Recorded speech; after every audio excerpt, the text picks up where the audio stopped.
നമുക്ക് മലശോധന ശരിയായ രീതിയിൽ കിട്ടുന്നില്ല.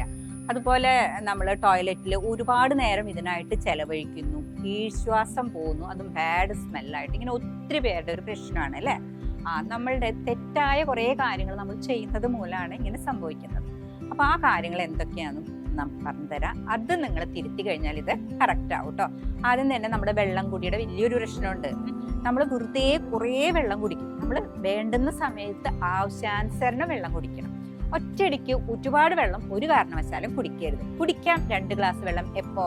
കാലത്ത് എഴുന്നേറ്റ വഴി നിങ്ങൾ ചായ കാപ്പി പൂർണ്ണമായും ഒഴിവാക്കി 2 ഗ്ലാസ് നിങ്ങൾ വെള്ളം കുടിച്ചു നോക്കൂ, നിങ്ങളുടെ മലശോധന കറക്റ്റും. അതുപോലെ ഭക്ഷണത്തിന്റെ കൂടെ ഒരു കാരണവശാലും നിങ്ങൾ വെള്ളം കുടിക്കരുത്. ഭക്ഷണം കഴിക്കണേക്കാൾ അരമണിക്കൂറോ അല്ലെങ്കിൽ 20 മിനിറ്റോ മുമ്പോ നിങ്ങൾ വെള്ളം കുടിച്ചിരിക്കണം. ഭക്ഷണം കഴിഞ്ഞിട്ടും നിങ്ങൾ ഇത് തന്നെ ചെയ്യണം. അതുപോലെ കൃത്യസമയത്ത് നിങ്ങൾ ഭക്ഷണം കഴിക്കാനായിട്ട് ശ്രദ്ധിക്കുക. കൃത്യസമയത്ത് നിങ്ങൾക്ക് കഴിക്കാൻ പറ്റിയില്ലെങ്കിൽ നിങ്ങൾ ഒരുപാട് ഹെവി ഫുഡ് കഴിക്കാതെ ലൈറ്റ് ആയിട്ടുള്ള എന്തെങ്കിലും കഴിക്കുകയാണ് നല്ലത്. പിന്നെ വൈകുന്നേരം കിടക്കുന്നതിന്റെ തൊട്ട് മുന്നേയുള്ള ഭക്ഷണം ഒഴിവാക്കുക.